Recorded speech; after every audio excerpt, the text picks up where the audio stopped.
Today we're going to talk about unicorns, and now you might be thinking to yourself, well, how is a discussion about unicorns going to have anything to do with our women and the body class? I promise it does. So unicorn is a mythological creature. It's the horse wing, the horn on its head, everyone knows that. But a unicorn is also a term that is typically used to describe a female that is unattainable. If you Urban Dictionary it, it gives you quite a few interesting examples of how the term is used. But in the social situations where I've heard a unicorn, the word be used to describe a female, it is typically from a heterosexual male describing a female, and the female is typically along the lines of being a bro. And what I mean by being a bro is that the female has a lot of the guy characteristics, enjoys typical guy activities, so things like different sports, watching, playing, anything like that.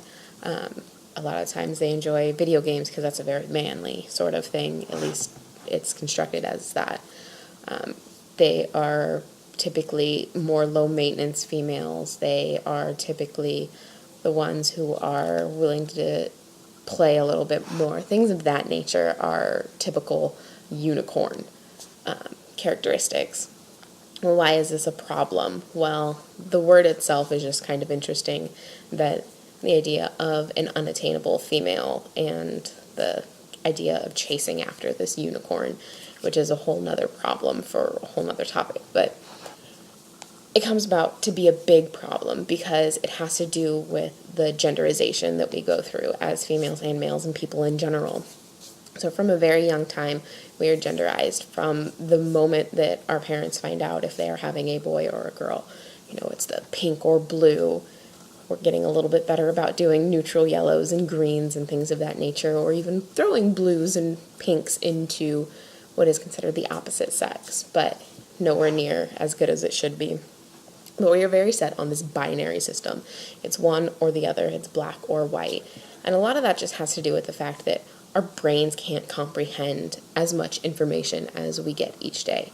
So as sophisticated as our brains are, we need to be able to combine things into a grouping to make it easier to understand, which I think is a lot of where the binary comes into place. Having two set ideas works really well for the human brain. We're able to categorize things. And I just want to make a disclaimer. I don't think categorizing anything is a bad idea. It's when discrimination comes about because of the categorization that's happening that things become a problem. Because like I said, just from a science standpoint, our brains need to be able to do that because we are so flooded with information. We need to be able to make certain connections happen quickly to be able to understand our environment.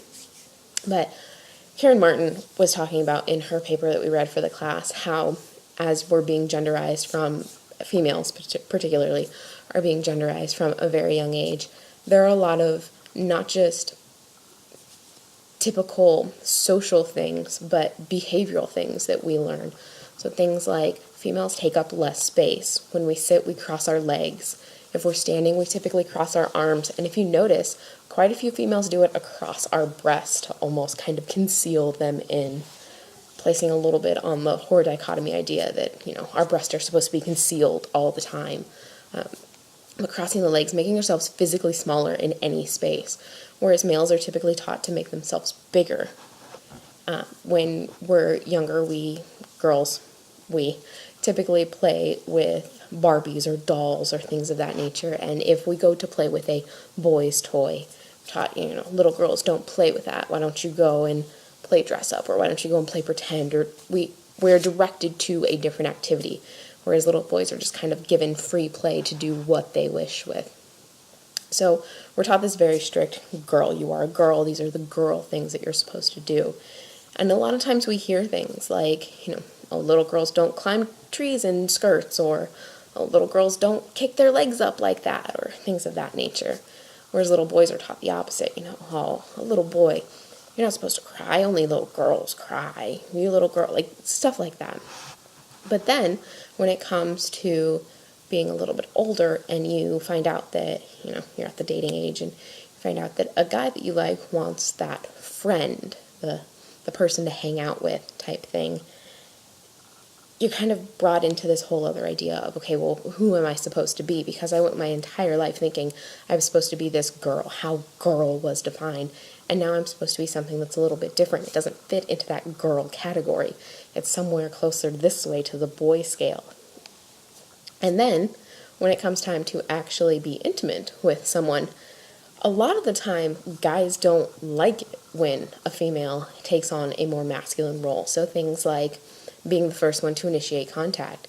A lot of males think they like it, but studies have actually been done where a female has approached the male first or made contact or let them know that they're interested in something first, and it takes away the idea of the chase and the game, and it makes them feel like less of a man. So they don't actually like when the female is taking on that male role.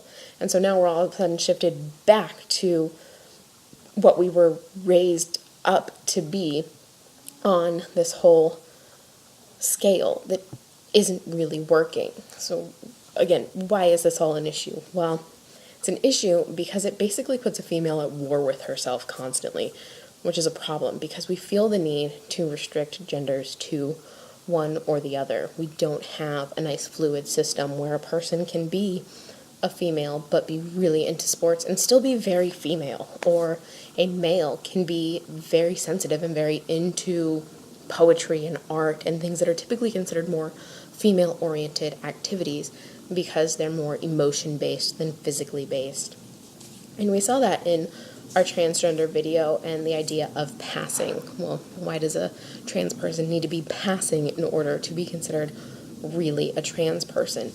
It's because of the way that our society views being genderized, and you need to fit into one of those two categories. And again, category is not bad as long as there's no discrimination coming from it, but there is discrimination coming from it. So the idea of the female that's a unicorn or the trans person who is transitioning but not taking any sort of hormone for it, they don't fit into that nice package that we need them to be able to understand how our world works. And so it's causing all sorts of problems. And a lot of places are actually taking steps to fix that. Things like transgender neutral bathrooms, or just neutral bathrooms in general. That's a whole different topic, but it's one that's very interesting because pretty much every restroom in most public spaces, if there's only a single bathroom, it's a neutral bathroom. It's a gender neutral bathroom. Male, female, it doesn't matter. Anyone can go in there. It becomes an issue when we feel the need to put the gender placement on there. And what's funny is we do it with everything. So, like, I have a puppy. She's a little girl dog. She wears a pink collar. She has a teal leash. She has a teal leash because my roommate and I love teal. That's our favorite color. That's a boy color. So having a teal leash with a pink collar, people are always confused and they look at her and they're like, oh, it's so cute. And then they want to know, is it a little boy or a little girl? Well, why does it matter? One, it's a dog. She doesn't care if she's a boy or a girl. We refer to her as she because she had female genitalia, and that's what we chose to do. But in general, she doesn't care because it doesn't really matter to her. And that's where we need to get to be as a society. So as opposed to being set on the, a male has these traits and this is what they're going to go with, or a female has these traits and this is what they're going to go with, find that nice neutral tone. We don't need he and she, it and its. Now, it may sound a little bit harsh referring to a person as it, but at the same point, if you were referring to my dog, you would refer to it as it because that's what she is. She is an it. That is the noun, or the word that you would use to describe her. She's an it. If you're referring to a friend that someone doesn't know about, you say they. My friend, what did they do? Well, they went and did this. And no one finds it offensive because it's a gender-neutral term. It's something that doesn't really matter. So the genderization that's happening is happening because of our society. And places like Target and other stores who have decided to take gender out of their toys and just say that these are for kids and allowing them to make the choice on what they want to play with. Because, let's face it, Barbie and Ken and G.I. Joe, they're all the same. They are all a doll. They may be played with differently, but they're all adults. So why does it matter if the little boy plays with the G.I. Joe or if the little girl plays with the Barbie? Maybe the little girl was raised in a military family and wants to join the military, so she plays with G.I. Joe. And, there's nothing wrong with that.